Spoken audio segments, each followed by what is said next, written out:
Asyhadu an la ilaha illallah wa asyhadu anna Muhammadan abduhu wa rasuluhu alladzi la nabiyya wa la rasulah ba'dah amma ba'd. Alhamdulillah segala puji hanya milik Allah. Shalawat dan salam kita sampaikan pada baginda Rasulullah Shallallahu Alaihi Wasallam, keluarga, sahabat dan juga umatnya kita semua hingga akhir zaman. Amin ya Allah ya Rabbal Alamin. Alhamdulillah kita pada kesempatan malam hari ini sudah ada di bulan Rabiul Tsani atau Rabiul Akhir ya, bertepatan dengan tanggal 1 1446 dan di kalender Masehi kita itu tanggal 4 Oktober 2024. Alhamdulillah kita bisa bertemu kembali ya,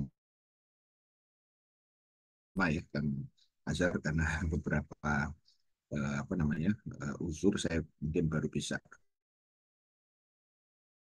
Sahabat-sahabat rahmatullah, pada hari ini kita akan masuk ke sesi yang ke 9 ya di buku Usus Sunnah ini, dan topik yang akan kita angkat untuk malam hari ini itu adalah terkait dengan kebahagiaan ya, adalah meraih ridho Allah Subhanahu wa taala.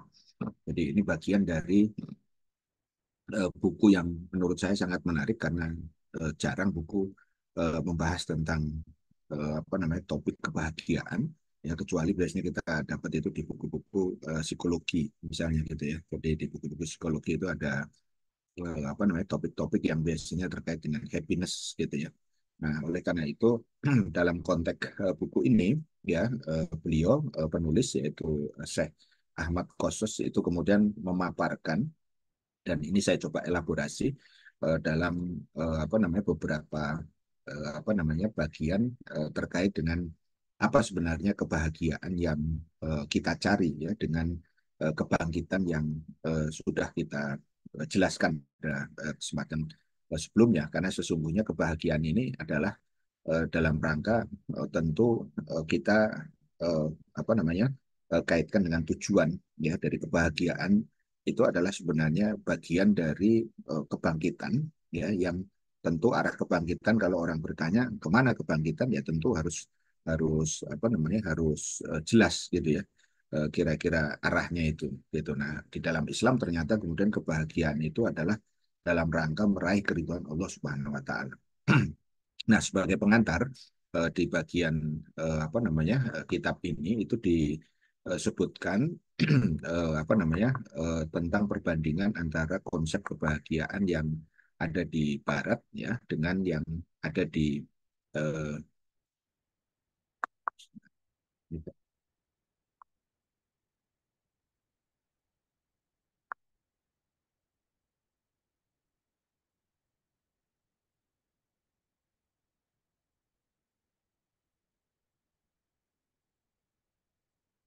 ya eh, apa namanya kita kita lihat. Jadi konsep kebahagiaan itu kalau di Barat ya biasanya disebut dengan kata happiness gitu ya. Jadi kebahagiaan dalam konteks kita biasanya kita sebut sebagai kebahagiaan gitu. Nah, kalau kita runut sebenarnya happiness itu yang ada di Barat itu sebenarnya eh, diambil dari kata eudaimon ya. Jadi eudaimon gitu ya. Jadi kalau eudaimon, nah itu juga bisa gitu ya. Jadi saya mengawali ini dengan mengelaborasi apa yang kebahagiaan yang semu gitu ya, yang terjadi di Barat karena kesalahan konsep gitu ya. Nah, itu yang dalam bahasa Yunani itu disebut sebagai eudaimon ya. Jadi eudaimonia gitu ya. Itu berasal dari kata eu itu adalah baik ya. Kemudian daimon itu adalah berarti ruh gitu ya. Jadi kalau Aristoteles ya, sebagai salah satu tokoh filsafat di Yunani itu merumuskan eudaimonia itu sebenarnya adalah kebahagiaan yang artinya itu baik ruhnya gitu ya. Nah, makanya kemudian nanti diserap dalam bahasa Inggris itu jadi daimon ya, daimon jadi demon, akhirnya jadi jahat gitu ya. Jadi itu ada sosiologi bahasanya yang memang berbeda begitu ya, yang ada di situ. Tapi saya ingin katakan bahwa kebahagiaan dalam konteks eudoman ini sebenarnya adalah sesuatu yang ilusif gitu ya di Barat itu. Kenapa? Karena sebenarnya ketika mereka gagal ya merumuskan apa sebenarnya kebahagiaan yang hakiki itu, ya walaupun tadi di awal ya di dalam konteks peradaban mereka sudah apa namanya melakukan konseptualisasi, tapi ternyata prakteknya itu tetap aja terjebak ya di dalam kebahagiaan yang semu ya. Anak-anak muda sekarang bilangnya toxic gitu ya, toxic happiness gitu ya, jadi kebahagiaan yang teracuni begitu ya. Nah, kalau kita lihat dalam pengertian mereka, kebahagiaan itu adalah meraih sebanyak mungkin kenikmatan jasmani. Jadi sifatnya itu materialistik. Jadi kalaupun kemarin kita sudah membahas tentang kebangkitan, nah kebangkitan yang dimaksud tentu saja adalah dalam rangka untuk ya meraih gitu apa yang kemudian menjadi capaian-capaian material gitu ya. Padahal sebenarnya peradaban itu sesungguhnya tidak hanya sekedar persoalan material, yang kalau di dalam bahasa kita kemarin sudah kita singgung sebagai aspek yang menyangkut madaniyah gitu ya. Tetapi justru yang harus kemudian menjadi perhatian kita itu adalah aspek hadoroh gitu ya. Aspek hadoroh itu adalah pada value, pada nilai-nilai yang kemudian nanti membingkai gitu ya konsep apa kebahagiaan tadi itu, sehingga konsep itu benar-benar nanti akan dipraktekkan begitu. Nah, saya ambil contoh ini menarik. Mungkin sahabat-sahabat sudah ada yang pernah mendapatkan ini, tapi ini saya ingin berikan sebuah ilustrasi yang lebih konkret gitu ya.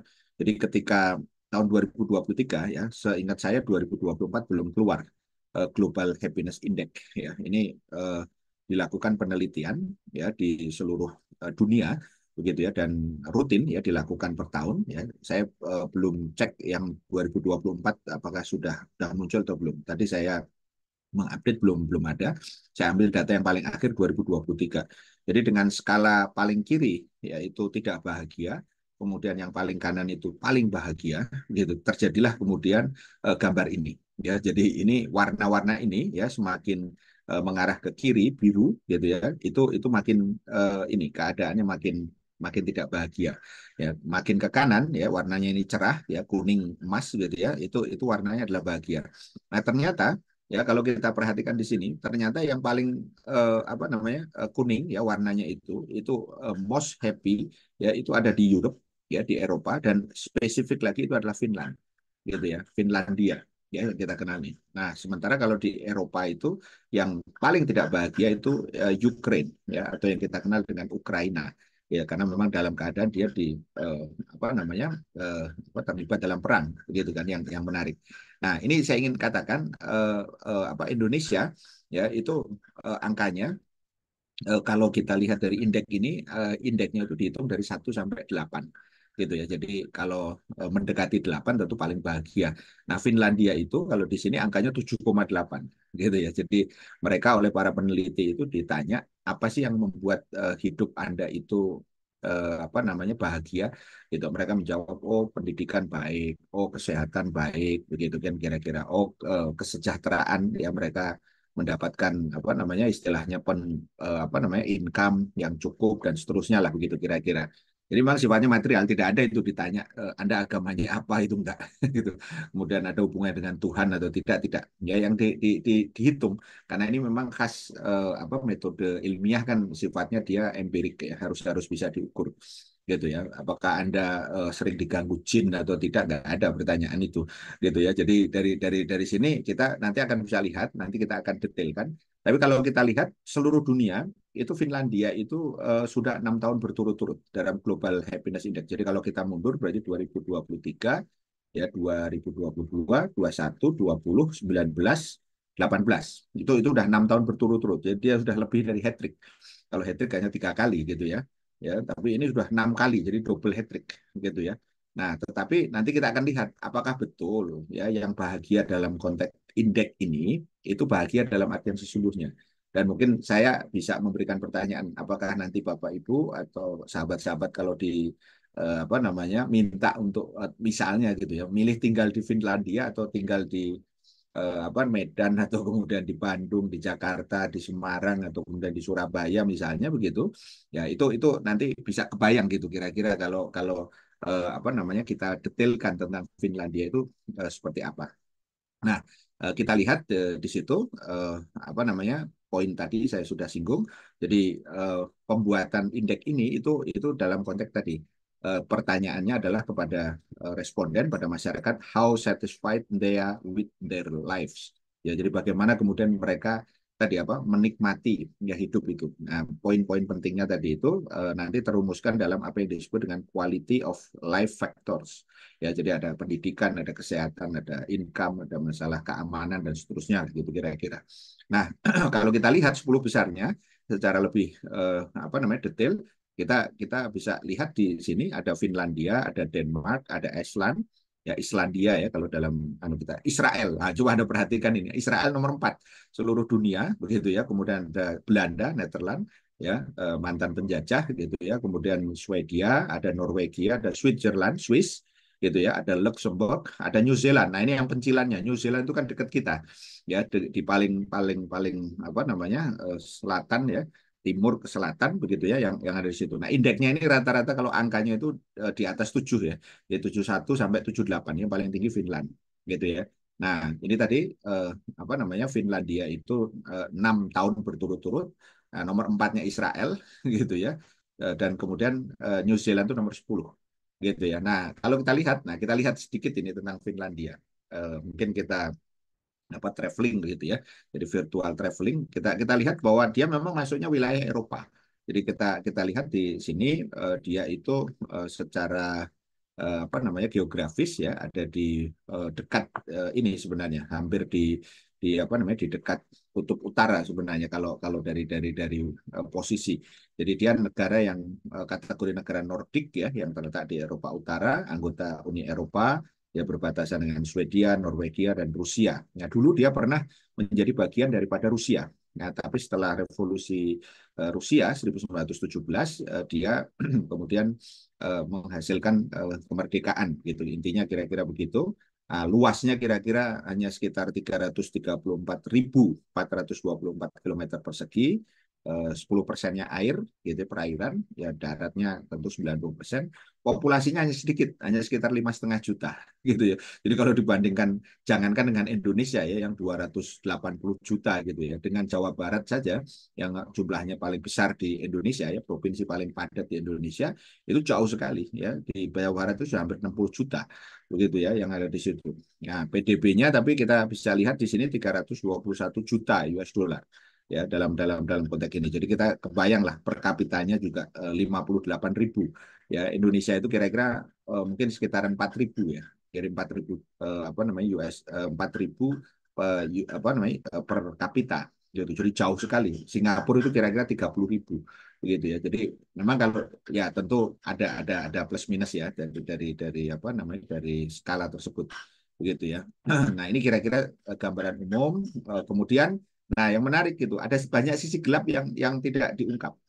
Itu misalnya salah satunya adalah bahwa di Finlandia itu banyak kalau di sana itu seringkali yang diungkap itu pendidikannya bagus gitu ya, kesehatannya gratis gitu ya, misalnya keamanannya juga relatif ini gitu, tidak ada masalah yang serius gitu, misalnya tentang kejahatan yang apa beruntun atau kemudian seperti di Amerika kan kita lihat mungkin hampir tiap bulan itu ada penembakan massal gitu ya, yang maksudnya penembakan itu pelakunya menembak secara apa namanya random gitu ya dan kemudian akhirnya menjadi pola gitu kan. Nah, di Finlandia ternyata ya 20 hampir 30 malah di dua ya 2022 hampir 30% ya korban ya dari apa banyak warga di sana yang usia di bawah 25 tahun itu meninggal akibat narkoba gitu ya. Jadi kita kebayang 30%. Jadi satu banding kalau ada 10 berarti ada tiga gitu kira-kira. Ada tiga, ada satu gitu kira-kira. Dan itu di bawah 25 tahun gitu kan 30% gitu ya. Sehingga dari sini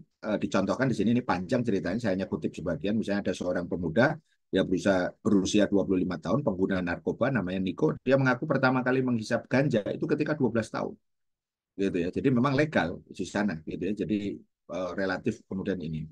Nah, kemudian menurut laporan Shadow ya apa yang judulnya In the Shadow of Happiness tahun 2018 ya jadi tadi sebelum indeks happiness ini dibuat sebenarnya itu apa di angka 16% penduduk perempuan Finlandia berusia 18 sampai 23 dan 11% pemudanya itu mengaku kesulitan atau menderita dalam hidup gitu ya. Jadi ini yang mereka rasakan. Jadi ini nanti menarik karena berbeda dengan apa yang terjadi setelah kemudian tahun-tahun itu. Nah, penelitian nasional terkait dengan depresi. Jadi ini kisah depresi di negeri yang paling konon bahagia, gitu ya. Jadi memang ada paradok di situ. Nah, yang memperkirakan sekitar 20% penduduk berusia di bawah 30 tahun telah mengalami gejala depresi hingga tahun lalu. Ya, tahun lalu itu berarti 2017. Ya, kalau kalau dalam konteks laporan ini. Tetapi ini menunjukkan bahwa ada sesuatu yang sebenarnya memang sedang terjadi.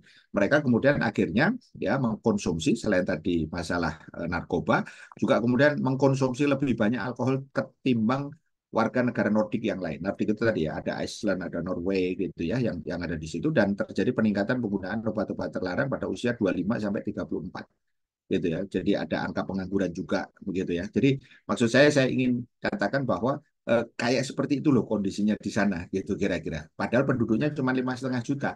Nah, yang menarik tahun 2015 ya 2015 mereka melegalisasi apa yang disebut dengan pernikahan sejenis. Gitu ya. Jadi kebayang ya ini kalau tadi saya challenge kalau ada dari Bapak Ibu ada sahabat-sahabat mau tinggal di sana oh karena ini gitu ya apa namanya pendidikannya hebat katanya kemudian kesehatan dan seterusnya ya tapi situasinya seperti itu begitu ya alkohol kemudian juga apa tapi narkoba pernikahan sejenis gitu ya itu masih mending kalau nikah perzinaan juga banyak sebenarnya di sana begitu ya jadi ini menunjukkan bahwa memang ada pergeseran begitu ya dan itu sudah terjadi dari 2015 gitu ya dan saya kira ini bagi seorang muslim tentu sangat-sangat apa namanya sangat apa namanya ironis gitu ya.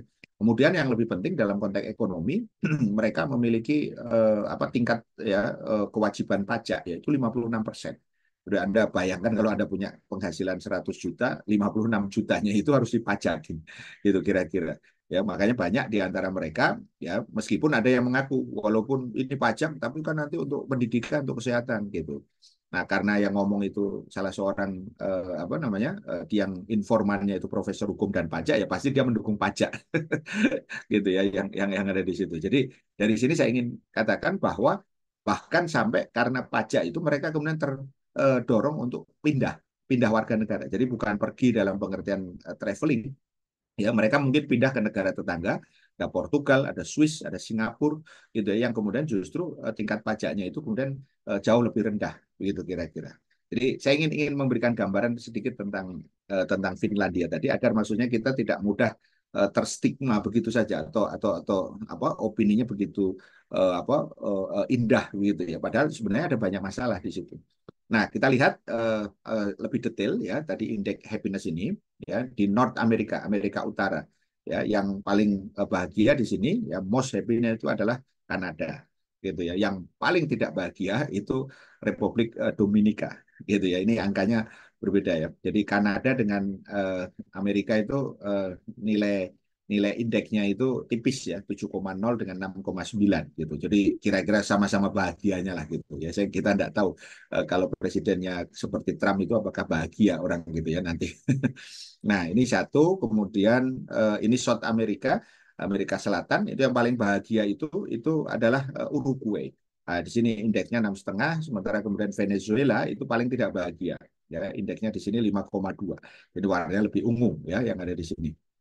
Ya, kemudian Eropa, ya Europe tadi Finlandia diwakili oleh ini yang paling tidak bahagia ya Ukraina, ya Ukraina tadi itu. Kemudian eh, kita lihat sedikit tentang Eropa ini ada catatan kenapa gereja-gereja di Eropa makin sepi jemaah gitu ya. Jadi ini juga pertanyaan menarik gitu ya. Jadi eh, ya jumlah penduduknya besar Katolik mayoritas tentu saja plus dengan Protestan gitu ya. Ini dua kelompok ya yang ada tapi ada kecenderungan gereja semakin ini apa namanya apa sepi gitu ya dan paus ya itu kemarin ketika ke sini itu banyak banyak orang yang memberikan satu apa namanya analisis ya bahwa salah satu tumpuan itu adalah justru adalah perkembangan agama-agama Katolik ini itu ada di luar Eropa gitu ya makanya di dalam prediksi Pew Research ya dalam satu penelitian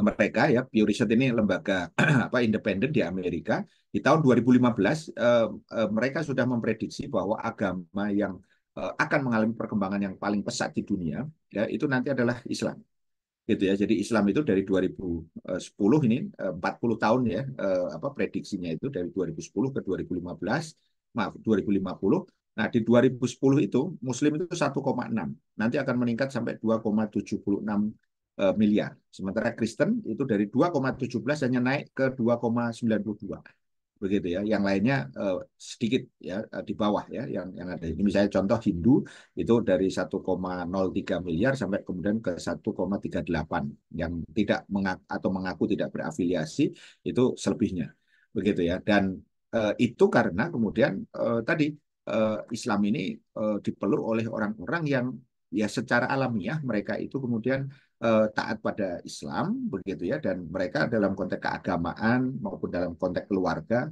mereka kemudian punya anak dan terus berkembang, gitu ya. Ketika mereka berkembang itulah yang secara kuantitatif memberikan jumlah ya yang apa signifikan tadi terhadap perkembangan jumlah pemeluknya juga, gitu ya. Dan diperkirakan Islam itu akan menjadi agama terbesar tahun 2075.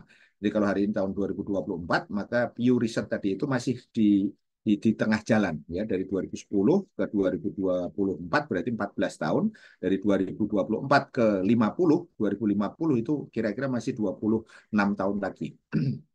Gitu ya. Jadi dari situ ini perkembangan yang satu sisi sebenarnya menarik, begitu ya. Nah, salah satu yang kemudian apa namanya sampaikan oleh peneliti itu adalah kenapa angka itu akan terjadi, gitu ya. Karena Islam itu dalam konteks ini Muslim itu menggabungkan antara faktor keluarga muda dan tingginya tingkat kesuburan yang kemudian membuat bayi lahir di keluarga Muslim antara 2030 sampai 2035 misalnya, gitu ya. Jadi nanti next ya setelah 2030 itu sampai 225 juta. Sementara yang bayi lahir dari orang tua Kristen itu hanya sekitar 224.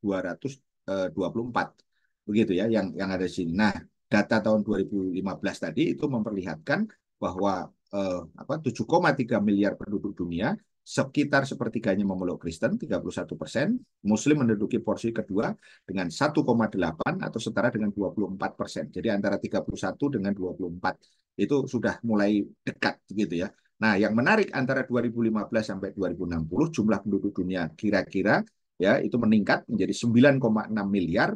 Nah, selama periode itu jumlah muslim itu akan meningkat pesat sampai bertambah menjadi 70% tadi itu, gitu ya. Nah, itu catatan sedikit untuk Eropa. Jadi artinya bahwa hari ini banyak orang yang kemudian apa namanya semakin tadi apa namanya jarang ke gereja, begitu ya. Secara spiritual itu jadi lebih lebih rendah, gitu ya. Dan kemudian perkembangan dari sisi lembaga atau keluarga itu juga semakin menurun, gitu ya. Itu nanti yang kemudian di belakang saya akan gambarkan apa yang disebut dengan resesi seks, yaitu di mana orang itu akhirnya kemudian tidak mau menikah atau kalau menikah tidak mau pengen punya anak. Gitu. Itu dengan berbagai alasan. Begitu ya. Nah, ini kemudian yang menarik ini data di apa namanya Asia Tenggara termasuk Oceania. Nah, yang paling bahagia konon ya kalau di sini nih ya, New Zealand tadi itu angkanya 7,1 gitu ya. Sementara apa dia nomor dua sebenarnya, Singapura yang nomor satu, maaf, yang ada di situ. Nah, yang paling tidak happy itu India, gitu ya, banyak masalah mungkin ya. Indonesia juga sama, India nilainya 4,0, Indonesia itu kira-kira 6, apa maaf 5,3, jadi nggak terlalu ini sebenarnya, nggak terlalu jauh sebenarnya kalau kalau dilihat di sini. Nah, Singapura itu nilainya 6,6, jadi agak lebih tinggi. Saya juga sama, nanti pertanyaannya apa Singapura benar-benar bahagia? Hidup di sana itu mahal, gitu ya. Saya pernah ke Singapura, Aqua satu ini saja bisa sekitar 60.000, gitu ya. Satu botol kecil itu ya, yang ada di situ. Jadi mending bawa sendiri, gitu kan. Kalau kita ini daripada beli, sayang, begitu kan. Nah, itu baru air minum, belum belum yang lain. Belum mencari masjid yang susah, begitu ya. Terus kemudian ya macam-macam ya dari aspek yang ada di situ. Nah, ini yang menarik ya, yang ingin saya sampaikan tentang Asia Tenggara khususnya. Jadi Asia itu dilanda resesi seks. Ya, di data di 2024 terbaru itu adalah Thailand, gitu ya. Jadi di sini dikemukakan bahwa eh, apa namanya resesi seks ini ya itu ditandai dengan rendahnya angka kelahiran, ya, yaitu di mana resesi seks itu didefinisikan sebagai fenomena menunda pernikahan dan apa memilih untuk ini tidak memiliki anak, gitu ya. Nah, ini kondisinya sebenarnya sudah dianggap darurat, gitu ya, yang ada di situ. ya. Dan salah satu yang kemudian menjadi faktornya itu antara lain tadi tuntutan budaya kerja yang tinggi, stagnasi upah selama beberapa tahun terakhir, kenaikan biaya hidup, perubahan cara pandang terhadap pernikahan, kesetaraan gender, dan menurunnya tingkat kepuasan hidup generasi muda. Nah, ini sebenarnya karena lingkungan yang sangat boleh dibilang materialistik, ya kapitalistik gitu ya, sekuler. Itu lengkap ya yang ada di sini, sehingga orang itu akhirnya bahkan ada yang mengkampanyekan untuk tadi apa namanya child free misalnya gitu ya, atau apa namanya marriage is care gitu ya, jadi takut untuk apa namanya menikah dan seterusnya ya, yang ada di situ. Nah, angka yang apa sebelumnya itu adalah pertama Jepang. Jadi kita lihat di sini Jepang ya itu eh, menjadi negara pertama yang kemudian 48,3% pasangan menikah ya itu tidak melakukan hubungan seks. Maksudnya apa? Ya dia tidak ingin punya anak gitu kan. Kan jadi ironi ya. Jadi orang menikah tapi sebanyak hampir 50%. Jadi kalau ada 100.000 pasangan berarti ada 50.000 yang dia tidak ingin punya anak. Nah, angka itu meningkat gitu ya. Bahkan kemudian dari sini ya apa namanya? Itu apa namanya dianggap sebagai sesuatu yang kemudian tadi apa namanya mengganggu. Artinya kehidupan keluarganya itu semakin apa namanya jauh dari nilai-nilai ideal dari satu keluarga. Karena keluarga itu ya idealnya ada ayah, ada ibu, ada suami istri, ada ayah, ibu, nanti ada anak, begitu. Nanti keturunan itu terus kemudian terjadi. Ya, tetapi pemerintah Jepang ya berusaha untuk mengatasi ini. Ya dalam satu cerita itu sampai ada penduduk di satu desa itu kosong, gitu ya. Atau kemudian ada beberapa kasus itu sekolah tutup, gitu ya, karena nggak ada anak-anak kecil lagi yang sekolah gitu. Jadi kita bayangkan mungkin orang mengatakan ah masa iya sih? Ya kalau sudah terjadi nanti kita baru merasakan. Gitu. Di Indonesia memang mungkin belum belum terasa gitu. Tapi apa boleh dibilang persepsi tentang ini itu sudah mulai tumbuh gitu ya. Oh, apalagi di kota-kota besar orang kerja sibuk dengan apa kesibukan. Mungkin saya mengatakan sok sibuk sebenarnya gitu ya. Jadi orang apa namanya sebenarnya apa namanya tidak fair kalau mengatakan seolah-olah dirinya sibuk sementara orang lain tidak sibuk gitu kan yang ada di situ. Nah, kedua adalah Korea Selatan, ini juga sama ya angkanya eh, apa namanya jumlah apa namanya dari data itu hanya memiliki tingkat kesuburan wanita fertility rate-nya itu 0,72 kelahiran. Jadi satu saja tidak gitu ya. Jadi kebayang ya. Jadi maksudnya ratanya itu satu aja tidak begitu ya. Dan ini sudah dianggap tadi darurat nasional gitu ya dalam konteks untuk mendorong tadi itu. Ya, Thailand ini yang paling baru tadi disebutkan per 2024 tadi itu itu juga tadi apa eh, mulai rendah ya dia 1,8 kelahiran sepanjang tahun 2023. Ada satu cerita di Thailand itu daripada apa namanya punya anak lebih baik melihara kucing gitu ya. Jadi itu juga fenomena yang menarik. Cina juga sama gitu ya. Kemudian Singapura. Nah, saya ingin paparkan data-data ini maksud saya untuk memberikan bukti empiris bahwa apa sih sebenarnya mereka cari itu. Katanya mereka kaya, katanya mereka makmur, katanya mereka itu sehat, katanya mereka berpendidikan, bla bla bla lah gitu kira-kira. Tapi ternyata kemudian ada problem yang ada di tengah mereka ini. Ya, sehingga ini contoh lebih jauh misalnya di dalam kasus yang lebih spesifik ya, Jepang dan Korsel alami resesi. Apa penyebabnya tadi sudah ini saya hanya untuk tambahkan data saja gitu ya. Kemudian bahkan pria di Jepang itu milih hidup bersama boneka seks gitu. Coba Anda bayangkan tidak mau hidup dengan wanita ya dan sebaliknya gitu. Ini penting untuk menunjukkan bahwa ada sesuatu yang sedang terjadi di ini kita secara sosiologis. Nah, di Korea itu banyak artis yang apa namanya untuk mencapai popularitas itu berat karena saingannya banyak. Tapi begitu di puncak dia bunuh diri. Begitu ya. Ada banyak kasus yang seperti ini karena mereka akhirnya kosong hidupnya. Begitu ya. Nah, ini catatan untuk Asia ya tadi itu. Nah, kemudian kita bergerak di Asia apa di Timur Tengah. Di sini yang tadi yang paling bahagia itu diklaim ya oleh penelitian itu Israel gitu ya. Jadi walaupun dia penjajah dia bahagia. Mungkin bahagia karena menjajah orang gitu ya. Ya, kemudian yang paling tidak bahagia itu ya konon Afghanistan. Ya karena di sana tadi apa sebelumnya kan ada peperangan dan seterusnya gitu ya.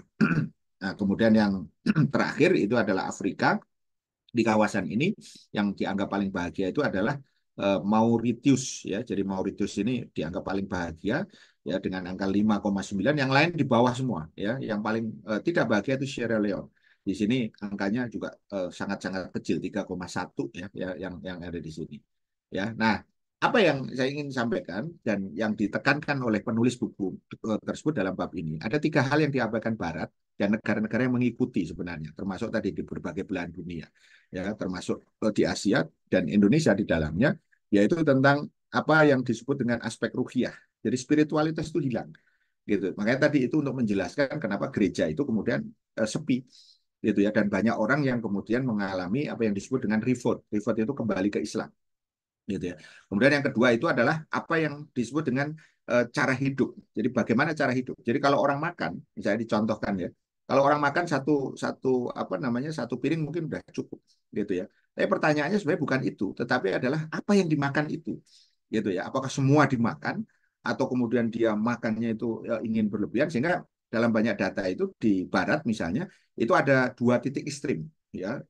Yang pertama itu ekstrimnya itu adalah apa namanya overweight, gitu ya, yang disebut dengan apa namanya gejala kegemukan. Jadi gemuk itu nggak apa-apa sebenarnya, tapi kalau sudah kegemukan ya obesitas itu masalah karena berpotensi masalah. Nah yang kedua itu ada orang yang ingin sekecil-kecilnya gitu, selangsing-langsingnya gitu ya, yang kemudian akhirnya menjadi anoreksia. Jadi ada istilah yang kemudian orang itu tidak makan segalanya, bahkan mungkin agar tubuhnya itu bisa sekecil mungkin. Ini biasanya di kalangan entertain ya, ada model apa dan segala macam, pada titik akhirnya dia bisa sampai sakit ya hanya gara-gara itu.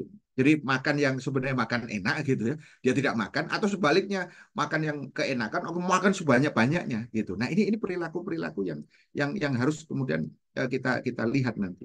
Nah yang ketiga itu dalam konteks apa yang dipenuhi manusia, baik dari sisi kebutuhan fisik ya, makan, minum, istirahat ya, atau juga kebutuhan naluriah tadi itu, apakah hal-hal yang berkaitan dengan melangsungkan apa namanya keturunan ya, seksualitas, kemudian beragama maupun juga survive, ya mereka itu memang survive dan tadi apa namanya memiliki pemenuhan terhadap hal-hal seksualitas, tetapi mereka ternyata kemudian mengabaikan apa yang disebut dengan spiritualitas tadi, jadi tidak ada harmoni itu. Karena tidak ada harmoni dan merasa bisa ngatur dirinya sendiri, maka yang terjadi itu tadi adalah ironi dan ironi, gitu ya. Penjara itu penuh ya di barat itu ya, dengan kasus-kasus yang sebenarnya itu menunjukkan makin banyaknya kriminalitas, sama seperti di kita di Indonesia juga itu silakan dicek nanti data ya, itu penjara itu udah penuh lebih dari 130%, gitu, dan banyak penghuninya itu adalah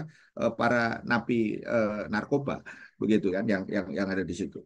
Jadi dari sini kita kita kita bisa melihat bahwa dampak daripada Barat itu sebenarnya juga sudah menyebar, karena tadi makin makin apa namanya apa menjalar, gitu ya, pengaruh kapitalisme itu ya, dengan gaya hidup sekuler tadi itu, yang kemudian juga apa berimbas kepada kehidupan kita di sini. Apa akibatnya? Manusia tetap mengalami kebingungan, kegalauan, kegelisahan, kesulitan, dan juga akhirnya ujungnya kebinasaan, gitu ya. Jadi sekian banyak tadi misalnya di Afrika, kita membayangkan Afrika itu kaya sebenarnya ya untuk banyak negara, gitu ya, tapi kemudian menjadi penduduknya miskin. Kenapa? Karena dia dihisap oleh Barat sedemikian rupa, baik oleh Eropa maupun juga oleh Amerika. Negeri ini pun ya, Indonesia itu juga akan kemudian dihisap sedemikian rupa. Coba bayangkan kekayaan yang didapat oleh Belanda saat ini itu adalah dari sini, gitu ya. Jadi kalau Anda ke sana itu sebenarnya Anda punya hak, kita punya hak. Itu saya semuanya pokoknya harus dipenuhi, gitu di sini. Kenapa? Karena Anda sudah ngambil harta saya, ya harta kami itu udah apa namanya jutaan gulden mungkin yang bisa kemudian kita hitung ya, kira-kira yang ada di situ, belum berbagai hal-hal yang lainnya ya. Jadi kalau apa bapak-bapak, ibu-ibu dan juga sahabat-sahabat ingin mendapatkan aliran ya, apa gambaran data gitu ya, terkait dengan apa tanam paksa ya, yang kemudian disebut dengan culture style cell itu pada sekitaran tahun 1600-an, 1700-an itu dahsyat sekali pengaruhnya kepada Belanda, yang dulunya dia miskin, kalah perang begitu, itu jadi makmur, begitu ya. Sementara kita makin kurus gitu ibaratnya dari sisi apa namanya apa badan, begitu ya, dan akhirnya kemudian mengalami berbagai bentuk kerusakan dan kezaliman. Nah, pertanyaannya itu sebenarnya adalah apakah apa yang dilakukan oleh orang-orang Barat ya, orang-orang kafir tadi itu ya, itu ada nilainya di mata Allah Subhanahu wa taala. Walaupun mereka mungkin bisa jadi pada titik tertentu mencapai kemakmuran itu secara material. Nah, yang menarik di dalam surat An-Nur itu Allah mengingatkan bahwa amal daripada orang-orang kafir itu ya walladzina kafaru a'maluhum ya kasarabim biqi'atin ya yahsabuhu zamna'u ma'a ya dan orang-orang kafir amal perbuatan itu seperti fata morgana di tanah yang datar ya biqi'atin ya yang kemudian yahsabu yang disangka zam'anu ya orang-orang yang dahaga zam'anu itu sebagai air gitu ya. Jadi dilihat ya kalau kita lihat fata morgana kalau misalnya di jalan gitu ya, kalau kalau kita berkendaraan itu kelihatan ada air kan. Tapi padahal sebenarnya ketika sampai di situ ternyata tidak ada. Hatta idza jaa eh, lam yajidu syai'a. Maka ketika dia didatangi tidak ada sesuatu apapun ya wa wajadallah ya indahu wa wafahu hisabah dan kemudian apa didapati ya ketetapan Allah baginya ya maka Allah kemudian memberikan kepadanya perhitungan gitu ya dengan sempurna ya wallahu sari'ul hisab dan Allah maha cepat perhitungan. Ini yang harus kita garis bawahi. Jadi walaupun mereka itu melakukan berbagai macam itu pada hakikatnya mereka itu tidak ada nilainya di sisi Allah gitu. Jadi jangan sampai nanti kita iri kepada Bill Gates gitu ya, kepada Elon Musk gitu ya, kepada apa Mark Zuckerberg. Mereka kaya-kaya. Bayangin kekayaannya apa namanya Elon Musk itu lebih tinggi daripada eh, apa APBN-nya Indonesia. Coba bayangkan satu orang Elon Musk. Kekayaan itu lebih dari 3.200 atau 3.300 triliun. Coba bayangkan. Itu satu orang itu gitu. Seluruh apa namanya Indonesia ini kekayaan dalam bentuk apa namanya tadi APBN saja cuma 3.300-an ya yang ada di situ. Nah, di ayat yang ke-40 yang menarik Allah katakan ya au kazulumatin fil bahr. Ya, seperti orang-orang kafir tadi itu seperti kemudian ya keadaan itu gelap gulita gitu ya.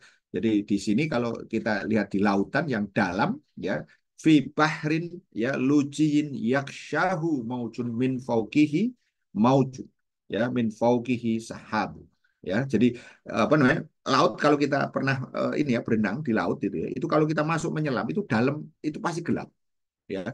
Nah, kegelapan itu ya itu karena kemudian diliputi oleh gelombang demi gelombang di atasnya. Dan kemudian di atasnya lagi ya disebutkan di situ ada awan gelap. Nah, itulah gelap gulita yang berlapis-lapis ya zulumatun ba'duha fauqa. Ida akhroja yadahu lam yakat yaroha.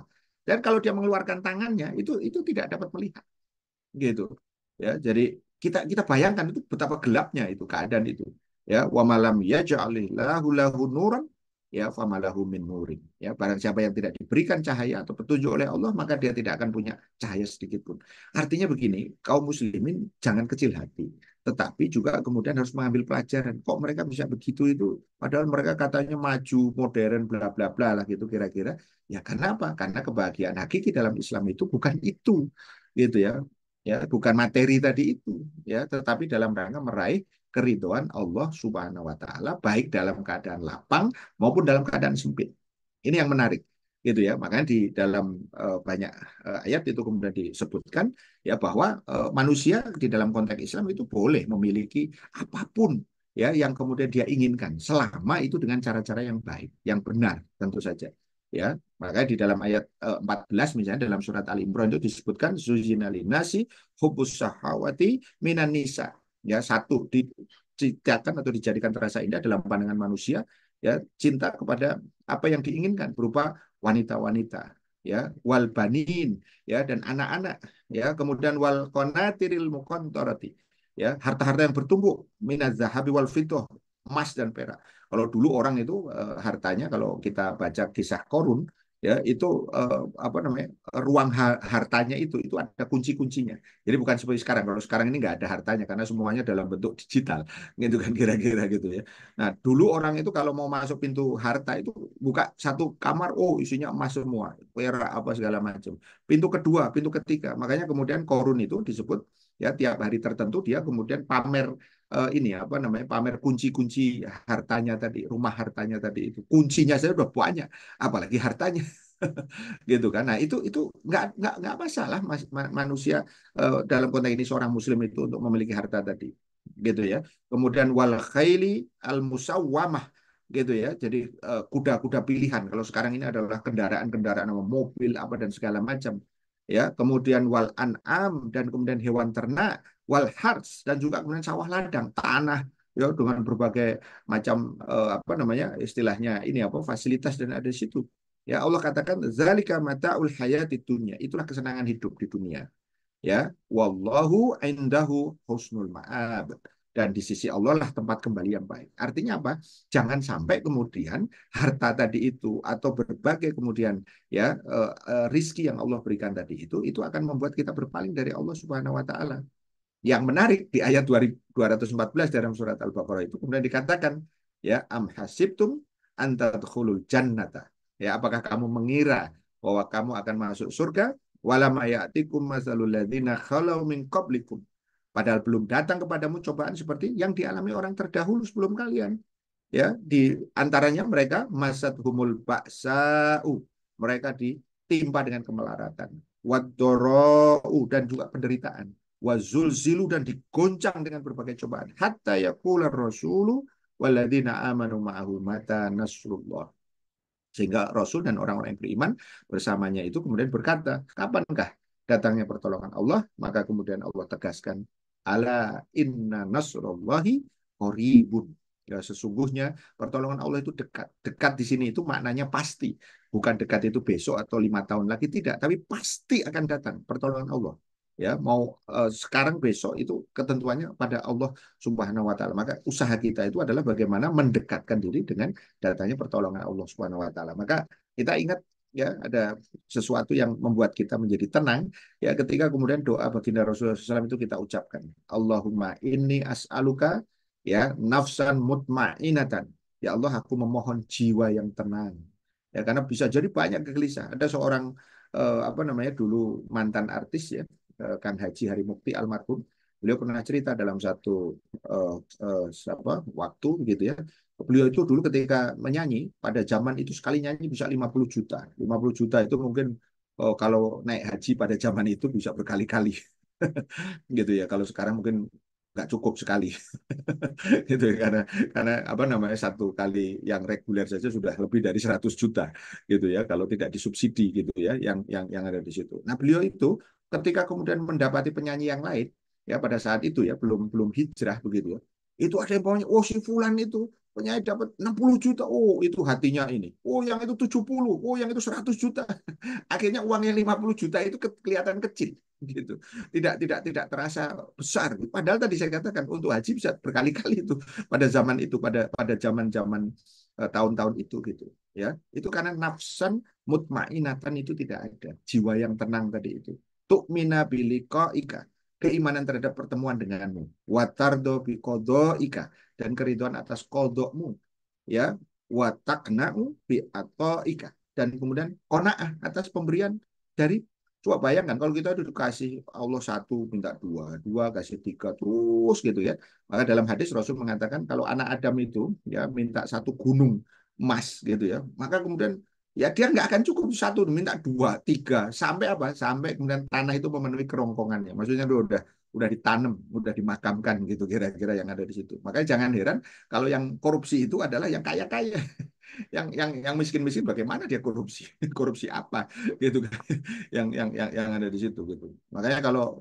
kemarin lihat apa namanya gajinya apa namanya anggota DPR itu yang baru dilantik itu mengerikan gitu. Ternyata kita ini kaya semua tapi hanya diwakili gitu ya gitu ya kita ini nggak ada yang kaya rakyat gitu ya kayaknya yang wakilnya aja yang kaya kaya itu coba bayangkan 1 bulan ya kita ini betapa kayanya rakyat di negeri ini itu bisa menggaji anggota DPR-nya saja itu ratusan juta coba bayang satu orang setelah pensiun nanti dapat pensiun seumur hidup coba bayangkan rakyatnya aja sudah mungkin nggak dapat gitu kan ini anggota yang hanya wakilnya saja itu udah dapat betapa zolimnya begitu kan nah 3 kriteria yang diperhatikan dalam untuk kebahagiaan dalam Islam itu sama sebenarnya 3 yang diabaikan oleh Barat tadi itu. Satu aspek ruhiyah, 2 bagaimana cara hidup, dan yang ketiga harmonisasi. Gitu. Apa itu aspek ruhiyah? Akidah. Ya, ya. Maka Rasul pernah berkata kan kepada seorang apa namanya sahabat gitu ya, ketika beliau minta diajari apa yang membuat apa ajari aku dan aku tidak akan bertanya lagi kepadamu wahai Muhammad gitu. Rasul mengatakan sederhana, amantu billah sumastaqim. Udah gitu aja. Coba kalau kita pikir-pikir gitu kan, apa ini maksudnya gitu ya? kalian beriman, kamu beriman, setelah itu istiqomah, istiqomah itu taat pada aturan, selesai hidup ini. Gitu. Jadi tidak aneh-aneh gitu maksud saya. Ini kadang-kadang kita ini hidup aneh-aneh gitu kan.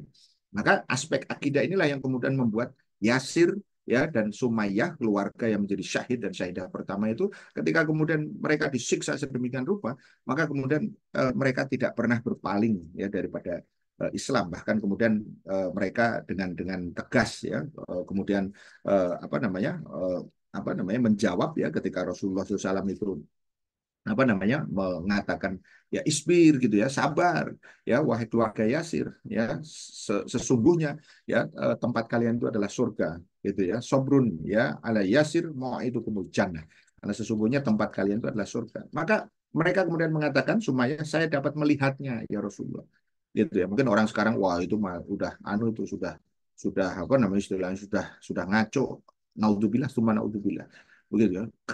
Apa namanya kekuatan keimanan itulah yang membuat Bilal bin Rabah itu tidak tergoyahkan walaupun tidak bisa kata-kata selain ahad ahad dan ahad ya. Dan keimanan itu juga yang membuat seorang wanita Al-Ghamidiyah yang ketika dia berzina akhirnya kemudian hamil itu kemudian meminta dihukumi. Coba mana ada orang yang melakukan ya Masya Allah ya melakukan kejahatan sekarang itu minta dihukumi ya, justru kalau bisa tidak gitu gitu ya. Sampai sekarang ini kita melihat mengerikan kan berbagai kejahatan mulai dari anak-anak ya. Kemarin kita mendengar di Palembang gitu ya. Bagaimana kemudian ada anak SMP 13 tahun diperkosa kemudian dibunuh begitu ya. Kemudian di apa Sumatera Barat kemarin itu ada seorang wanita ya apa yang masih muda itu di apa namanya bunuh ya, sebelumnya diperkosa juga gitu. Masya Allah luar biasa ya. Kemarin di Bekasi ada sekitar berapa orang, 7 ya atau lebih bahkan gitu ya yang kemudian meninggal sampai sekarang masih belum ditemukan apa penyebabnya ya, yang ada di situ. Aspek ruhiyah, keimanan. Aspek yang kedua adalah bagaimana cara hidup. Ya itu tadi bagaimana standar mikyas amalnya itu ada halal dan haram. Ya, ini saya ingin ceritakan menarik ya kasusnya apa namanya seorang sahabat itu ya yang ketika apa namanya dalam satu kesempatan ya ketika selesai perang Badar gitu ya, mereka kemudian ditangkap gitu ya karena apa namanya istilahnya dijebak begitu ya. Nah, terus kemudian namanya Khubaib ya bin Adi. Ya, kemudian dia di apa namanya gelandang gitu ya menuju ke apa namanya salib kayu gitu ya. Kemudian pada saat itu Khubaib itu mengajukan permintaan kepada orang-orang Quraisy, tinggalkan aku barang sebentar karena aku hendak mengerjakan sholat 2 rakaat sebelum aku mati. Coba bayangkan gitu ya. Jadi ketika kemudian beliau sholat ya itu kemudian akhirnya diluluskan permintaannya dan kemudian dia mengatakan ya setelah sholat itu ya demi Allah jika kalian mengira aku minta waktu untuk mengerjakan sholat karena aku takut mati maka niscaya sholatku tidak akan sebanding dengan kesulitan yang aku alami. Kemudian orang-orang mulai mencincang ya tubuh Khubaib itu hidup-hidup sembari mengolok-olok. Maka orang-orang Quraisy itu berkata, apakah sekarang kau berharap Muhammad akan menggantikanmu sedangkan kau memperoleh kebebasan? Maka darah yang mengucur dari berbagai bagian tubuhnya tadi itu dijawab oleh Khubaib tadi itu, demi Allah aku tidak ingin menyelamatkan diri ya atau menyelamatkan keluargaku demi menyelamatkan Muhammad dari luka meskipun akibat apa namanya demi menyelamatkan Muhammad dari luka meskipun akibat sebuah duri. Coba bayangkan kalau bukan karena kemudian ketaatan kepada saya nggak mungkin gitu ya. Kemudian kisah Abdullah bin Huzaifah ya yang sangat luar biasa juga ya As-Sahmi, dia seorang sahabat Nabi yang kemudian waktu itu ditangkap ya oleh apa namanya pasukan Romawi begitu ya, dan singkat ceritanya beliau itu sampai mau dihukum mati gitu ya, sampai mau direbus gitu kira-kira karena sudah dipertonton, kamu mau keluar dari agama Muhammad gak atau kemudian saya rebus kamu gitu kira-kira. Beliau sangat luar biasa sampai kemudian akhirnya ya penguasa Romawi itu kemudian akhirnya tadi apa namanya istilahnya itu kalah begitu, kalah itu artinya menyerah begitu ya ketika dia tidak tetap tidak mau begitu ya sampai ketika mau di apa namanya istilahnya itu di apa celup atau direbus ya dalam bejana besar begitu ya. Nah, Raja Romawi itu kemudian mengatakan kalau kamu mau mencium kepalaku maka aku bersedia membebaskanmu. Kemudian Abdullah bin Sahmi itu kemudian mengatakan eh, apa dengan seluruh kaum muslimin yang kau tawan ya gitu. Maka Dia mengatakan, aku berkata pada diriku, salah seorang musuh Allah bersedia membebaskan diriku dan seluruh kaum muslimin yang tertawan bila aku mau mencium kepalanya. Maka perbuatan itu tidak aku masalahkan. Maka kemudian dia dicium dan kemudian seluruh kaum muslimin bebas. Dan ketika diceritakan di hadapan Khalifah Umar bin Khattab, maka kemudian Umar berdiri dan mencium kepala Abdullah bin Huzaifah As-Sahmi tadi itu. Nah, kemudian cerita yang juga tidak kalah luar biasanya itu adalah bagaimana kisah tiga pemuda di gua. Ya, yang satu itu taat pada orang tuanya, yang satu taat untuk tidak melakukan zina, yang satu taat untuk kemudian menjaga amanah harta dari mantan karyawan. Dan kemudian Allah keluarkan itu dari kesulitan. Ini yang disebut dengan tawasul bil akmal, gitu ya. Jadi apa meminta kepada Allah agar kemudian apa dibebaskan ya karena amal-amal itu. Dan yang ketiga, yang terakhir itu adalah harmonisasi. Itu adalah puncak kebahagiaan, yaitu ridho Allah. Kalau Allah ridho, selesai, gitu ya. Untuk apa? Untuk ujung dari apa namanya yang kita harapkan berkumpul dengan orang-orang soleh bersama Rasulullah SAW di surga. Dan yang paling top of the top itu adalah ya melihat ya wajah Allah ya dengan seizin Allah Subhanahu wa taala. Dalam satu hadis dikemukakan, wahai orang-orang ya apa hamba-hambaku, gitu kan, setelah mereka mendapatkan kenikmatan berkumpul dengan orang-orang soleh, berkumpul dengan Rasulullah dan seterusnya, maukah engkau aku berikan kenikmatan yang lebih tinggi dari ini semua? Maka mereka mengatakan, apalagi ya Rasul, apalagi ya Allah, ya, yaitu bertatap muka langsung dengan Allah Subhanahu wa taala. Itu puncak top on the top yang tidak akan bisa tergantikan dengan apapun, apalagi hanya sekedar receh ya, yang harta yang ada di situ. Maka contoh yang bisa kita lihat daripada kebahagiaan yang berbalut dengan ketaatan itu dalam konteks kebangkitan ini adalah apa yang terjadi pada sahabat Sa'ad bin Mu'ad ya ketika beliau ya seorang tokoh dari Yasrib ya Madinah ya beliau memiliki pengaruh yang besar gitu ya salah seorang jenderal begitu ya kira-kira gitu ya pada saat beliau masuk Islam itu kira-kira 31 tahun ya di apa dakwahi oleh sahabat Mus'ab bin Umair ya pada saat itu ya ketika kemudian beliau masuk Islam maka beliau mengajak semua ya seluruh tadi anggota sukunya tadi kabilahnya tadi itu dan ketika perang Badar maka beliaulah yang menjawab ya apa namanya pertanyaan Rasul ya bagaimana menurut kalian gitu ya maksudnya kita menghadapi musuh ini kita 300-an gitu ya mereka itu lebih dari 1.000 gitu ya jawaban apa namanya beliau tegas ya kami akan bersama engkau gitu kami tidak akan kemudian seperti Bani Israel yang mengatakan ya apa namanya zahab anta wa rabbuka ya faqatilan inna hahuna qa'idun ya silakan engkau berangkat perang sama Tuhanmu gitu sesungguhnya kami di sini duduk-duduk aja tidak ada itu perkataan itu kami akan mengatakan pergilah anda bersama Rob anda dan berperanglah sesungguhnya kami mengikuti itu kata-kata daripada Sa'ad bin Mu'ad tadi itu maka beliau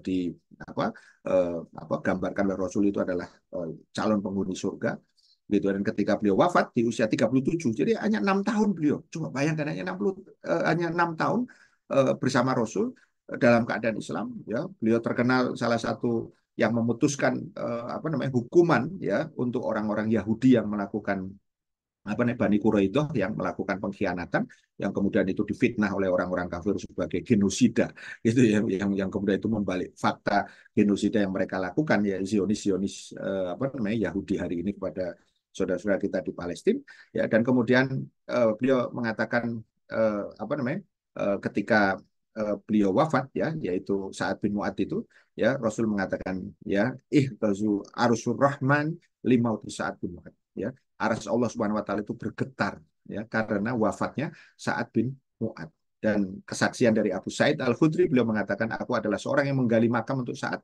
dan setiap kami menggali satu lapisan tanah tercium oleh kami bau wangi kasturi tadi itu ya bahkan di dalam riwayat yang lain Rasul bersabda telah turun 70.000 malaikat yang sebelumnya belum pernah turun ke bumi untuk menyaksikan ya dan takziah atas wafatnya Sa'ad bin Mu'adz. Jadi dari situ kita bisa melihat sampai di dalam satu riwayat di Sirah itu dikemukakan Rasul itu ketika mau takziah itu apa susah jalan gitu karena berdesak-desakan dengan para malaikat-malaikat tadi itu.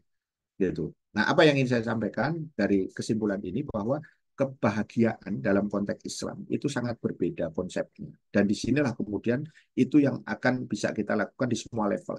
Di level individu kita, ya, di level kelompok, apakah kemudian itu keluarga, apakah kemudian itu kelompok dakwah misalnya, atau kemudian juga dalam sebuah konteks masyarakat atau negara, kebahagiaan itu. Maka di kita mendengar istilah ya baldatun toyibatun warobun kofur, ya baldah toyibah, sebuah negeri yang kemudian penuh dengan kebaikan, warobun kofur dengan apa namanya ampunan dari Allah Subhanahu Wa Taala, ya itu akan sangat berbeda kalau negerinya itu penuh dengan riba, penuh dengan zina, penuh dengan berbagai kemaksiatan. Ya bagaimana mungkin akan penduduknya bahagia walaupun indeksnya tadi indeksnya nomor satu di dunia seperti Finlandia, nggak akan sampai kepada kebahagiaan yang hakiki tadi itu. Barakallahu li walakum.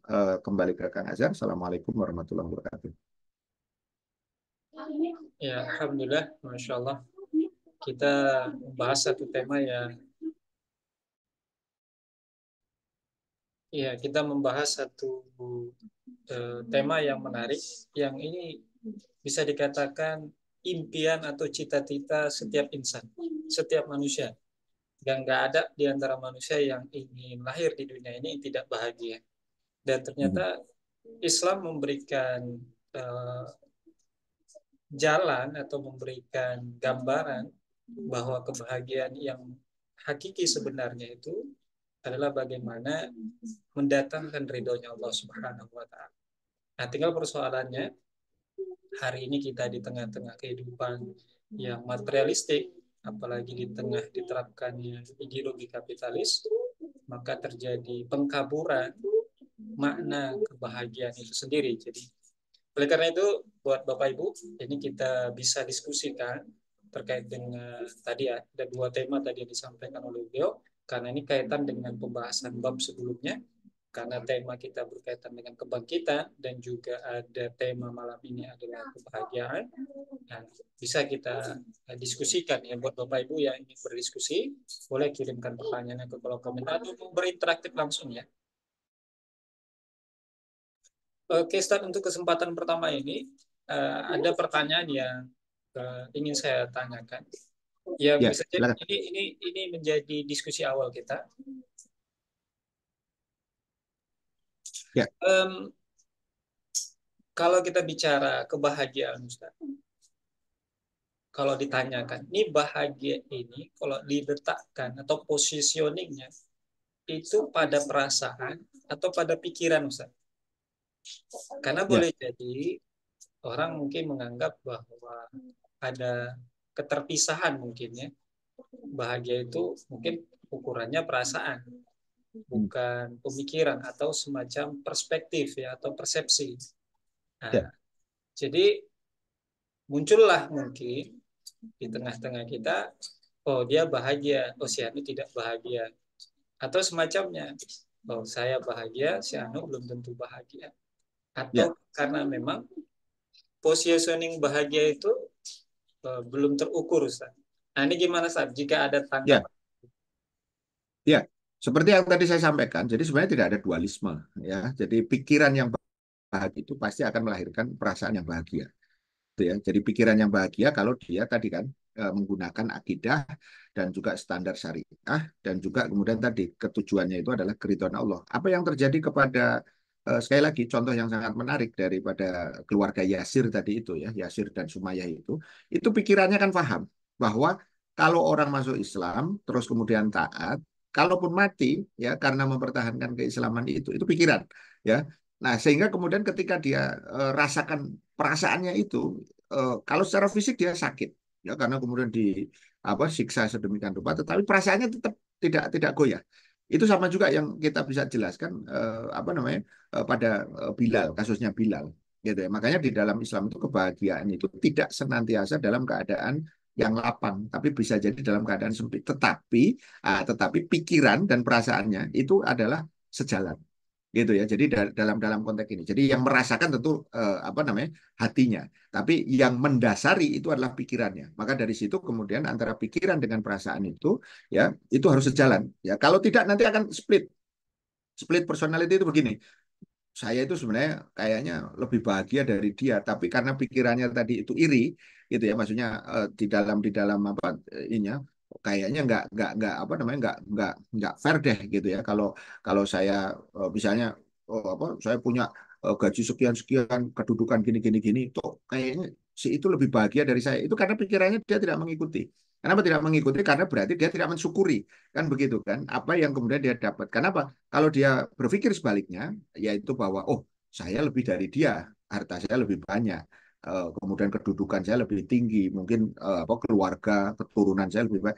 Sebenarnya nggak ada masalah, tapi masih banyak loh ada orang yang seperti itu. Jadi dia merasa tidak puas. Itu tadi yang termaktub dalam doa Rasulullah SAW tadi itu, ya, bahwa kita itu di apa diajari oleh Rasul untuk konaah. Konaah itu merasa cukup dengan apa yang kemudian kita miliki, tapi itu harus dirasakan oleh apa namanya hati yang kemudian didasari kepada tadi pemahaman. Karena pemahaman itu kan untuk membuat orang bisa merasakan. Kalau orang itu meskipun dalam keadaan tadi apa namanya ada sebuah cerita yang menarik gitu. Ada seorang ibu ya, seorang wanita yang ketika perang apa namanya Uhud ya kalau kalau nggak salah itu apa namanya eh, tiga orang ininya gugur gitu ya.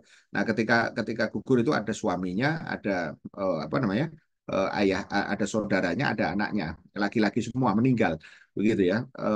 Kemudian Rasul mengatakan apa namanya memberitahu kepada wanita tersebut, beritahu tentang apa namanya tiga orang daripada keluarganya itu meninggal gitu.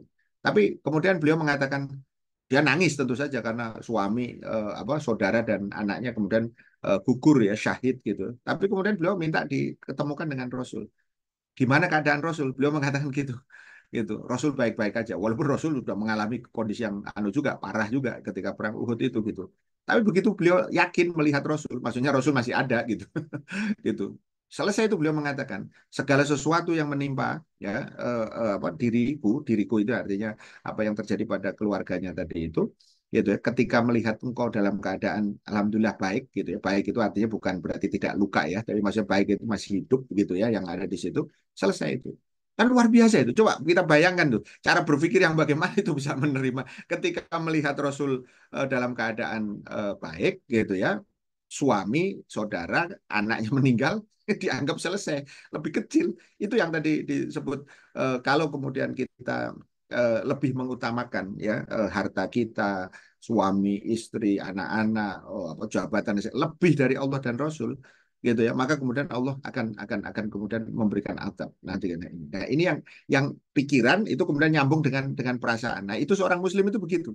Jadi dia dalam keadaan berkecukupan pikirannya tetap positif, hatinya juga tetap tenang kan begitu. Dia ketika dalam keadaan berkekurangan pun pikirannya juga tetap positif, hatinya juga kemudian tetap tenang. Tenang dalam konteks yang tadi konaah menerima apapun yang kemudian terjadi tadi dan tentu tidak melakukan tidak melupakan apa yang disebut dengan ikhtiar.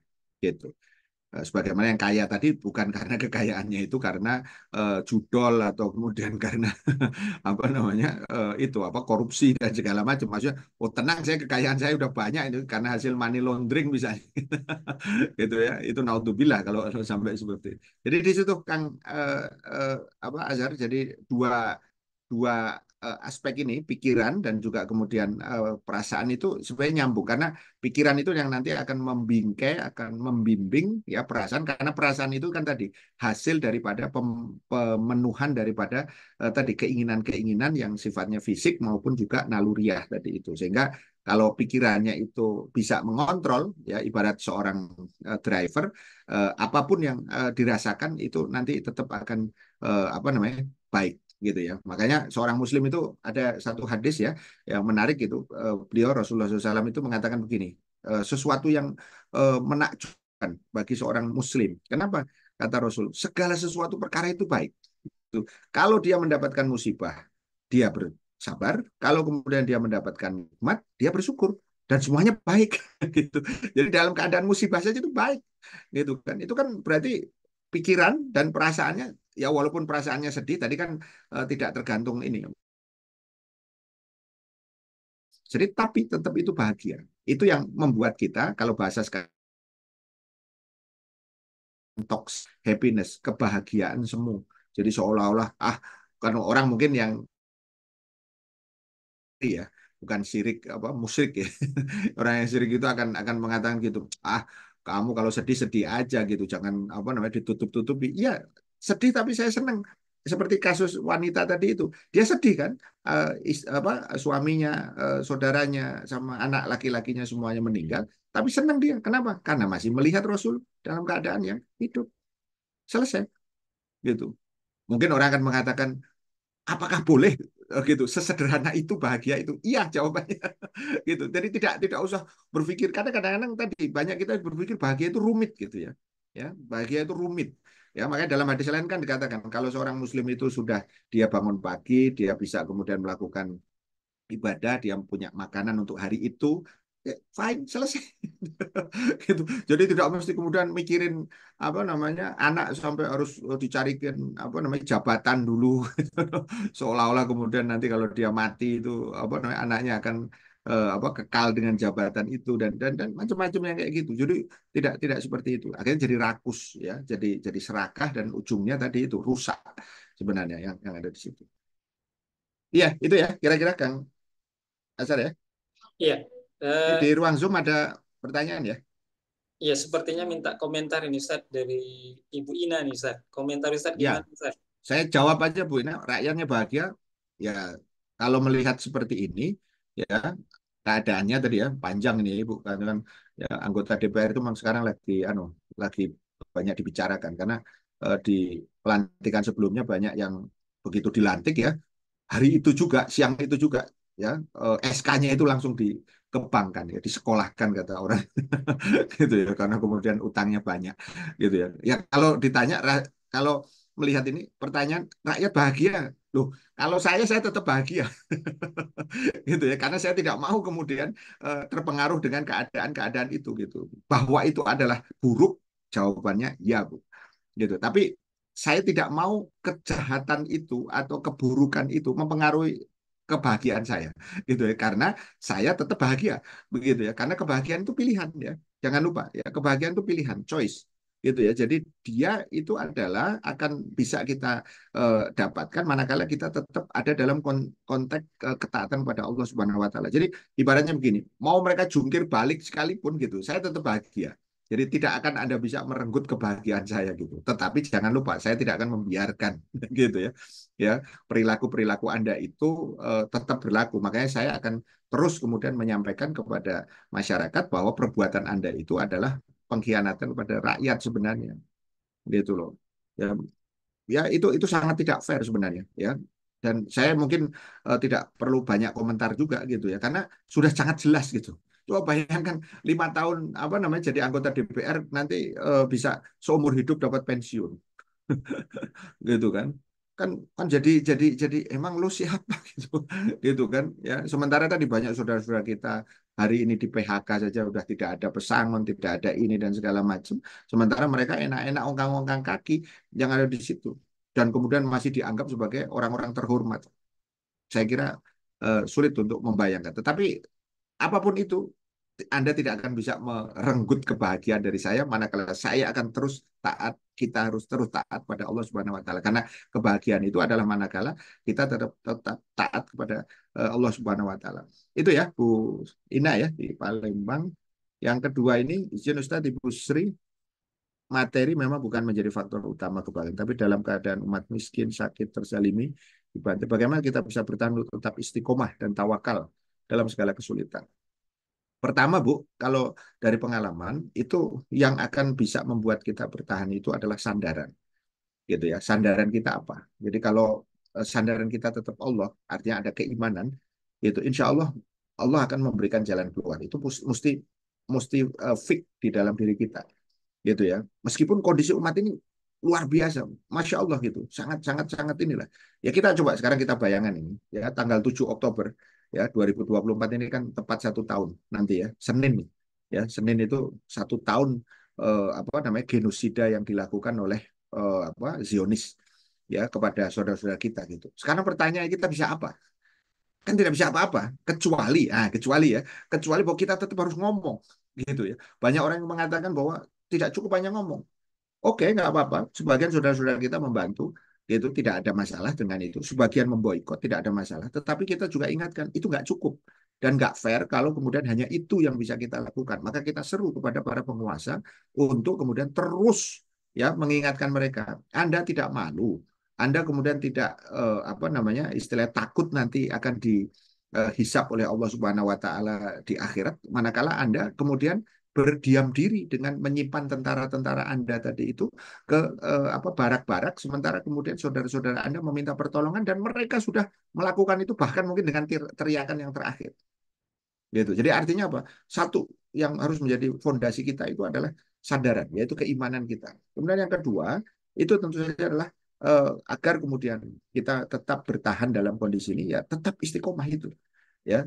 Jadi kalau pertanyaan bagaimana kita tetap istiqomah, kita tidak bisa sendirian.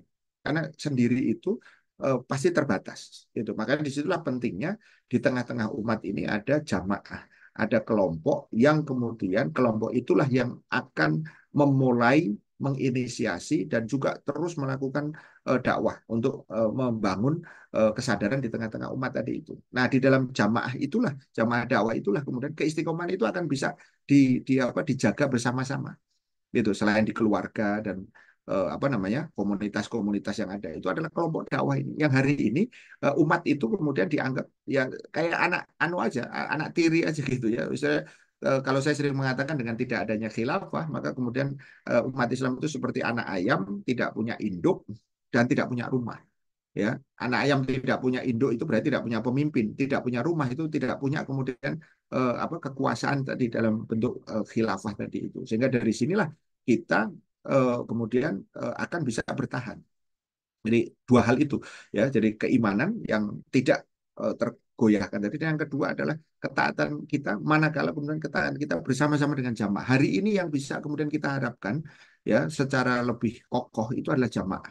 Ya, karena apa pemerintah hari ini sedang benar-benar ada di apa di apa posisi yang menjauhi syariat, bahkan memusuhi syariat tadi itu.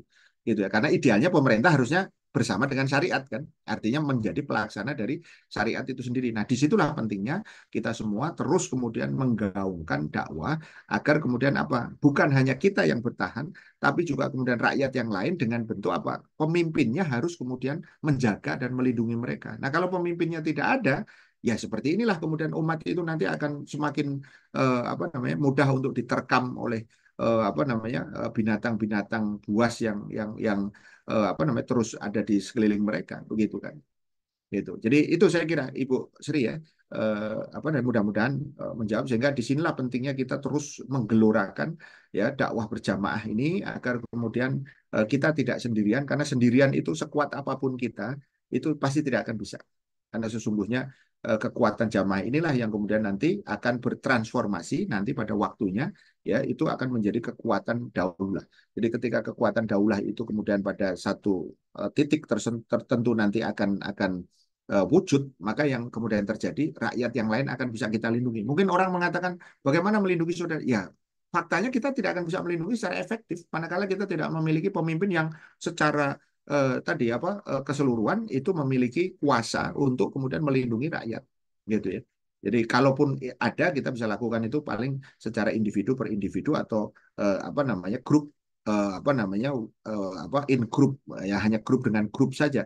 Tetapi negara ini sudah terlalu banyak sekali kemudian kezaliman yang kemudian dilakukan sehingga kemudian itu yang harus dilakukan perubahan tadi itu. Saya kira itu Ibu Sri ya. Ada lagi Kang Azhar di ruang Zoom Ya, kelihatannya udah sudah, selesai. Ada Ustaz. lagi? Mungkin Cukup dari ya? saya, Ustaz. Ya. Dari saya mungkin kalau memang nanti tidak ada lagi, ini mungkin minta pendapat Ustaz atau masukan Ustaz juga, tanggapan Ustaz, ataupun kalau nanti bisa di sekalian ditutup. Ini Ustaz, Mhm. tadi kan Ustaz di awal mengatakan bahwa orang-orang Barat menjadikan materialisme itu atau materi itu sebagai ukuran kebahagiaan. Ya. Nah, muncul pertanyaan Ustaz, lantas bagaimana misalnya Muslim itu ternyata diberikan keberlimpahan dari materi? Hmm. Nah, di satu sisi, apakah itu salah kalau untuk dikejar atau diupayakan? Itu Ya. pertama, Ustaz. Yang kedua, Ya. yang ini terakhir, Ustaz. Yang kedua, Ya. boleh didetailkan, Ustaz. Tadi coba saya ambil potongan, ada pernyataan Ustaz tadi, atau di-spill lagi lah, Ustaz. Bahwa bagaimana cara agar bahagia itu yang katanya kata kuncinya dapat ridho Allah tadi.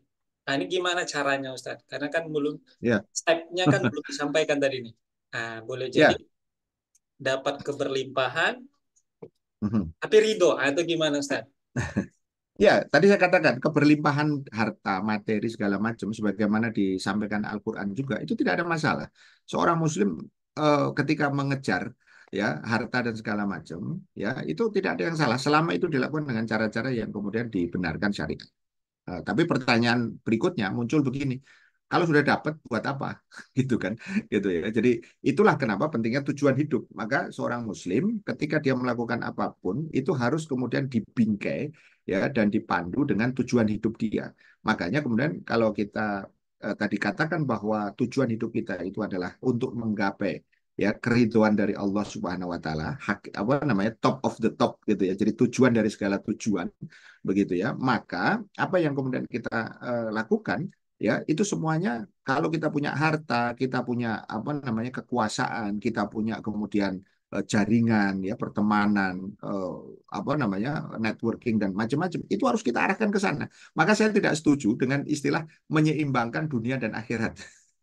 Gitu ya. Jadi seolah-olah ya kerja tapi kemudian nanti aktif juga ibadah, ibadah tapi juga kerja. Misalnya begitu. Salah satu contoh kan di masyarakat, kamu itu jangan kerja aja, kamu itu anu mbok ya ibadah gitu. Atau cuma kamu itu ibadah aja nggak kerja-kerja gitu misalnya. Seolah-olah begitu. Padahal cara berpikirnya itu adalah wabtaki fima atakum darul akhirah. Gitu ya. Jadi apa namanya apa namanya tujuan dari seorang muslim itu akhirat gitu ya. Jadi dunia ini mazraatul akhirah kan gitu. Seperti ladang ya di dunia ini ya kita tanami, kita usahakan kita kan untuk bekal ke sana gitu. Jadi saya tidak menggunakan istilah menyeimbangkan dunia akhirat karena tujuan kita itu akhirat. Dunia itu kita kejar sebesar apapun tidak ada masalah. Sekaya seperti Utsman bin Affan itu misalnya atau seperti Abdurrahman bin Auf tidak ada masalah. Tapi juga harus kemudian seikhlas Abdurrahman bin Auf kan hartanya itu konon sepertiganya dibantu dipakai untuk membantu orang untuk apa menalangi hutang-hutangnya kemudian untuk memberi bisnis kan begitu kalau sekarang ini susah kita mendapatkan orang yang seperti itu kalau kemudian harta mau diambil dikeluarkan semua gitu ya sehingga ketika beliau wafat ya ketika hartanya itu dibagi-bagi kepada kaum muslimin itu Utsman bin Affan saja yang notabene orang kaya gitu itu mengatakan saya mau mendapatkan ini karena harta ini barokah gitu ya artinya dari situ tidak ada masalah kita memiliki apapun tetapi semuanya itu dalam rangka diarahkan untuk kemudian mendukung akhirat tadi itu punya harta digunakan untuk dakwah seperti Ibunda Khadijah itu sampai beliau masya Allah ya saya ngeri ya ngeri tanda kutip maksudnya nangis ya kalau kita melihat sampai hartanya itu habis coba bayangkan itu untuk mendukung baginda Rasulullah SAW. Kan beliau ketika menjelang wafat itu sampai kemudian apa namanya beliau menangis terus Rasul sampai bertanya apakah engkau apa sedih karena hartamu habis wahai Khadijah karena membantu aku gitu kan dalam konteks dakwah tidak bahkan jawaban Ibu Khadijah kan Ibu Khadijah mengerikan tanda kutip ya mengerikan itu maksudnya jawaban yang sangat di luar dugaan gitu kalau kamu masih mendapati orang di ujung sana sementara di situ kemudian apa namanya ada sungai gitu ya di mana engkau tidak bisa melalui kecuali engkau membuat jembatan gali kuburku pakai tulang-tulangku itu untuk menjadi jembatan itu apa tidak sebuah jawaban yang sangat ini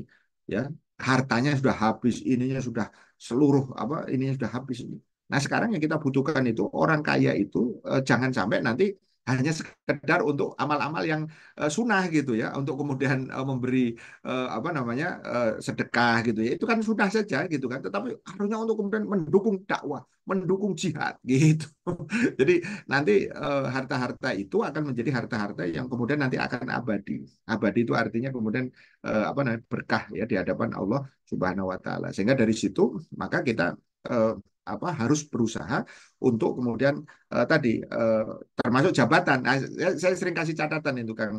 Kalau punya jabatan itu pakai untuk membela Islam gitu. Jadi jangan nanti kalau sudah tidak punya jabatan baru ngomong-ngomong itu. Saya sering bilang itu beberapa pensiunan jenderal ya. Saya bilang ya Anda ini kemana aja dulu gitu kan ngomong lagi dinas jadi jenderal. Sekarang sudah nggak jadi jenderal, maksudnya udah pensiun baru ngomong teriak-teriak.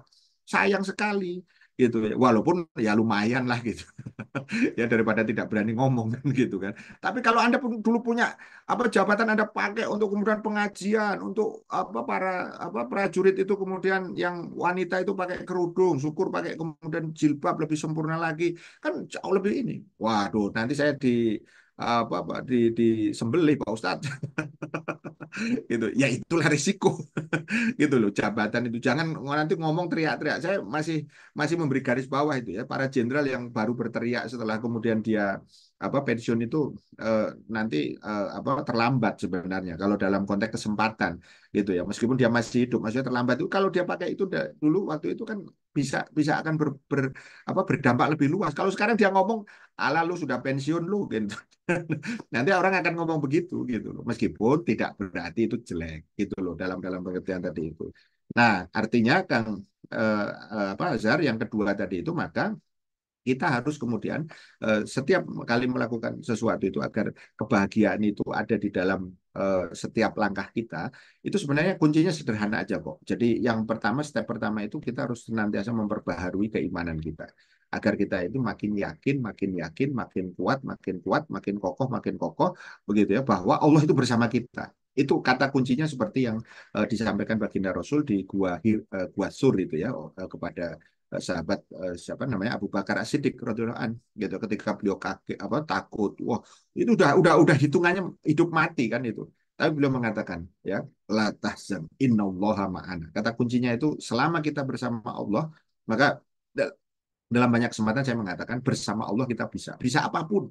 Saya sudah membuktikan dalam banyak kesempatan kita melakukan banyak hal-hal besar itu kalau kita yakin dengan apa tadi pertolongan Allah, tidak ada yang tidak ini tidak mungkin. Itu banyak sekali dalam konteks pengalaman saya ya dan juga banyak pengalaman orang lain ya apalagi kalau pengalaman para sahabat Rasul kan sudah tidak ini ketika perang Qadisiyah misalnya gitu ya seorang sahabat namanya Sa'ad bin Abi Waqqas ya yang memiliki karomah gitu ya ketika beliau berdoa itu pasukannya bisa berjalan di atas air itu kan apa namanya tidak main-main gitu ya siapa yang bantu bukan dia yang pasti kalau dia, maksudnya kita manusia, apa sih yang bisa kita lakukan? Tapi kalau Allah sudah membantu, selesai semuanya.